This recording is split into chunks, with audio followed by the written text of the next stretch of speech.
Mark Twain famously quipped, "Giving up smoking is easy. I myself have done it thousands of times." I'll tell you folks the truth. I've quit church as many times as Mark Twain has quit smoking. There are petty ego battles at the congregational level. There are financial and sex crimes at the denominational level. And there's just a whole history of deception, manipulation of children, making them ashamed of their own bodies, oppression of women and discrimination against gay people, even support for slavery and dictators, for which there is no plausible excuse. If you'd like to have a conversation about why any sane person would give up on all forms of organized religion, let me tell you, come on over. I will share an excellent hand-rolled Nicaraguan cigar and some of the very best of aged Nicaraguan rum, and we can talk all night long. As Bishop Spong has been saying for 20 years, the fastest growing religious group in America is the Church Alumni Association. But that's not why we're here this weekend. In fact, we're here for an opposite reason. We are here to celebrate the 10th anniversary of the founding of a church that has been trying to swim against the current of traditional religious practice in having set a high standard for proclaiming prophetic honesty and working and promoting social justice. When we started, it didn't seem like a liberal academic church would have much of a chance of survival in Springfield, Missouri. Not that there's a lot of rich soil for that anywhere, but Springfield would be the least likely place to try to do this. In fact, after we spent a few months talking about how to start a church and trying to build some enthusiasm for it, some of my very best friends did not even attend our first service. My old and now departed friend, Reverend Nelson Parnell, didn't come for our first service. And later he told me that he didn't come because he didn't want to see me disappointed by the failure.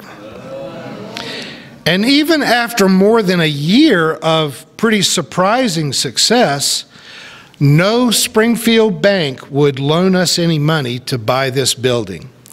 Even some people who were fairly involved in our early years left saying that there was absolutely no way that we would survive more than a few months. Some were so disappointed about being wrong that they've done everything they could possibly do behind the scenes to make it literally come true. I'm not bitter. But you know, there are some folks who make themselves seem large by being difficult, and you just have to ignore them. I never told you that I was the jackass whisperer. There are people who choose to be jackasses, and if that's how they see themselves, you've just got to let them, because they know better than we do, you've just got to let them do what they do.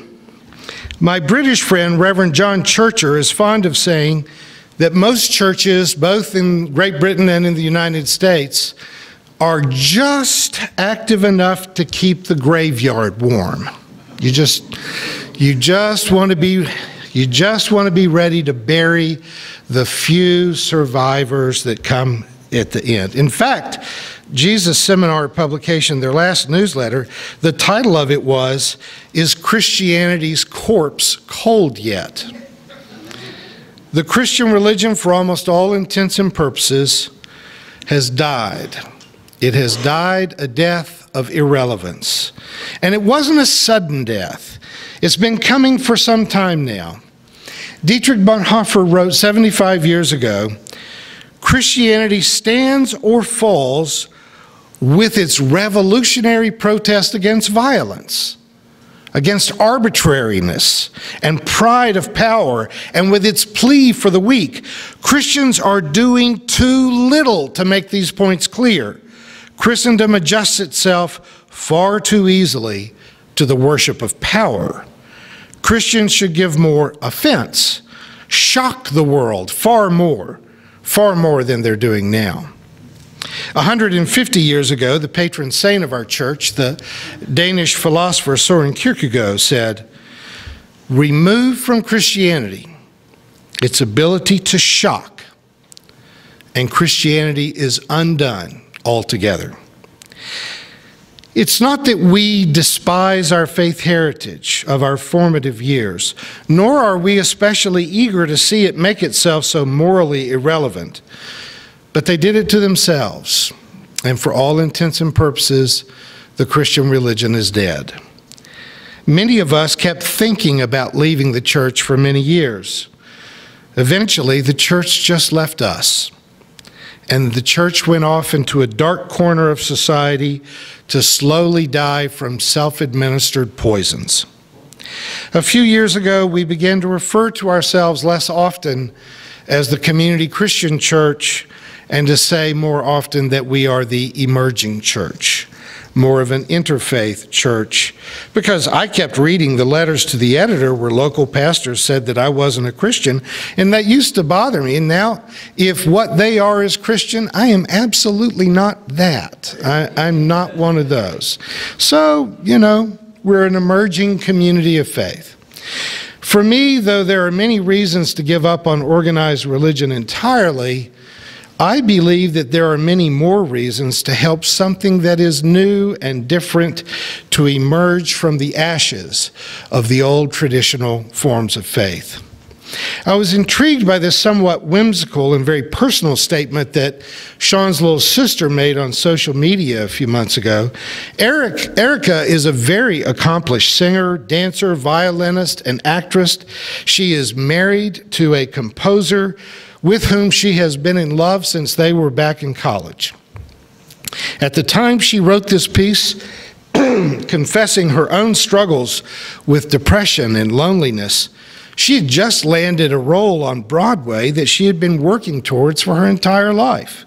You might have thought that Erica would have been sitting on top of the world. But success is never just one thing, is it? Happiness is never just one thing. She said, life is hard. Almost sounds like a Buddhist monk in a way. Life is hard. That's why I do theater. That's why I talk to strangers. This is why I hate conflict and prefer a good old debate. I have depression. I have guilt. I suffer loneliness. I'm defensive and scared. I am also confident, grateful, silly, strong, and I try not to take myself too seriously. We all contain these multitudes. We have the power to bring out any of these fears or strengths in others, and they have the ability to do it to us. Clearly, people are suffering, and we must choose to create more joy, more love, and decrease the pain. Now, I found it interesting that Erica needed to give a reason for why she was devoted to musical theater and her reason for performing on Broadway. You might have thought that would speak for itself, but the way that she describes it as her way of coping with her own issues and trying to address the issues in the world, I read that and I thought, that's why I'm still in church. I suspect it may say something to you as well, because life is hard. There is still unspeakable suffering in the world. The reason that we keep sending shoes to Nicaragua is because in Nicaragua, barefoot kids live in dirt floor houses where the pigs and chickens wander in and out. In the rainy season, they cut their feet, they get an infection, and they die. You think sending shoes is just a nice charitable thing. It's a life-saving thing, because there are 2 million people living at the edge of death in the jungles of Nicaragua. You hear more about Haiti, and trust me, things are bad there. There are still millions of people who are refugees from Syria who never wanted to leave Syria. They wanted to live in security and safety in Syria, but they didn't get that choice. There are people all over North Korea who would flee if they could get out alive. There are millions in America without access to health care. There are elderly people living around this building who every week choose between buying their medicine that they need to survive or the food that they have to live. There are people in desperate need of mental health who cannot access mental health care, but they can go down to the Bass Pro Shop and buy as many semi-automatic weapons and all the ammunition that they need to help to cope with their paranoia and their anxiety. The suicide rate is climbing in America, the richest country in the world, because there are people who are elderly and they cannot afford to retire.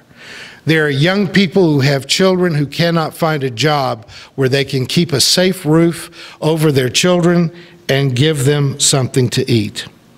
And I fear that the suicide rate is also traceable to a virtual plague of loneliness from broken marriages, broken families, and tepid, shallow friendships that leave people feeling isolated. But Erica is right. All of this suffering is within every one of us, but there is also passion and intellect and curiosity. There can be meaning. We can be playful. We can be loving. There's creativity in us dying to come out.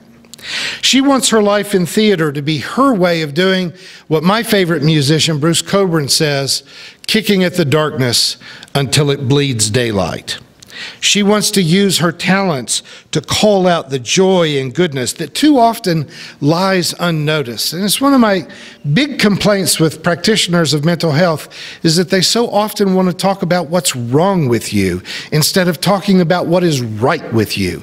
That if we actually focus psychotherapy on strengthening what is in us that is good and creative and curious and joyful, we simply, you know, it's Todd Scheibel, the former director of Burl, used to say that he kept going to the local hardware store trying to find something to kill the weeds in his grass. And he tried this, and he tried this, and he tried this. And like an old Zen master, an old guy at the hardware store says, "Son, you need to quit killing weeds and try growing some grass." Because oftentimes what we really need to do is focus on what we're good at and where our joy is, where our bliss is. We need to get better at strengthening what is strong in a person rather than constantly focusing. You know, people schedule appointments week after week after week to talk about what's wrong with them. Don't you ever get bored with that? Stop talking about what's wrong with you and strengthen what's right with you. Now, honestly, I'm not a big fan of musical theater. I'll go if the right young lady asks me, but I'm going to tell you I don't like it. But I get exactly what she means. It's the vehicle that she uses to kick at the darkness. I want some of that. I do want a better church to emerge than the ones we grew up in, than the ones that we see on TV. One that leaves all the magic and superstition in the graveyard with its ashes and brings out the spirituality that does have a passion for social justice, that won't settle for anything else. You know, peace in the absence of injustice is just surrender. I hear people asking us to surrender all the time, that they just want to say, well, you have to compromise. You don't want to just do away with evil altogether. You want some evil, you know. Get peaceful with evil. That kind of peace is just surrender. I want a church that's willing to go to the darkest places in the world and kick at that darkness until it bleeds daylight. I don't want to just wallow in my anger about Trump and conservative legislators who take children away from their parents at the border or hike up college tuition and student loan interest until only the sons and daughters of the privileged get to have an education. I don't want to stand up here and just or go home and post angry memes about Betsy DeVos and Ben Carson's. Because folks, you know, I hope you know, that having an informed opinion doesn't mean a thing if you don't get up off your backside and do something about it. If you don't read books, you might as well be illiterate, right? So knowing how to read and not reading, Doesn't make any difference whether you're literate or not. Having an informed opinion and doing nothing is just like being the dumbest person in the world. You have to be willing to get off your backside and do something. And I'm not talking about signing an internet petition. That's just like what the Catholics taught us to do, to go light a candle in front of a statue. Did that ever change anything? Does signing an online petition mean anything other than you can say to yourself, well, I took action? No, you didn't. You can become a foster parent. You can open your home. You can mentor a kid. You can volunteer in a domestic violence shelter. You can make food for the homeless. You don't have to just sit and yell at the news on TV. You can network within a healthy faith community and do something about it. L.R. Noss, the author of a number of parenting books, writes, "Do not be dismayed by the brokenness of the world. All things break, and all things can be mended. Not with time, as they say, but with intention." Things don't get better just because you give it time. Things get better if you care enough to do something. So go. Love intentionally, extravagantly, unconditionally. The broken world waits in darkness for the light that is you. We are still here because I refuse to do nothing more than be an opinionated victim in a world that has gone mad. We are not helpless. In fact, we are actually very powerful as long as we can keep the forces that divide this nation against itself to not succeed in breaking us up into nothing more than a bunch of angry individuals. Together we can change the world. Individually, you can post angry memes on Facebook. Aren't you getting tired of that? When poor Southern whites realize that they have much more in common with poor Southern black folks than they have with wealthy corporate interests that keep fanning the flames of racism and segregation. When the unemployed, the uneducated, and the uninsured realize that the jobs, education, and health care that they need are being denied to them so that Wall Street bankers can pay a lower tax rate on their multi-million-dollar bonuses than the manager at McDonald's who stands over a French fry machine all day pays on her salary. When progressives realize that we are not a tiny minority, but in fact, the majority of people in America want to protect the civil liberties of a woman's ability to control their own reproductive lives. Most people in America already want sensible gun laws. The majority of people in America want universal health care. And the only reason that Republicans want to keep university tuition high and student loan interest rates high is because sociologists have proven beyond doubt, this is a fact, that the more education you have, the less likely you are to vote for a Republican. It's true. It's just true. If you read books and go to school, you become much more progressive. If we could network with one another and stop acting like we're all alone and already defeated, then America might really become great in a way that it's never been great before. It's not about being great again. It's about claiming a greatness that's always been just beyond our grasp. And it's here.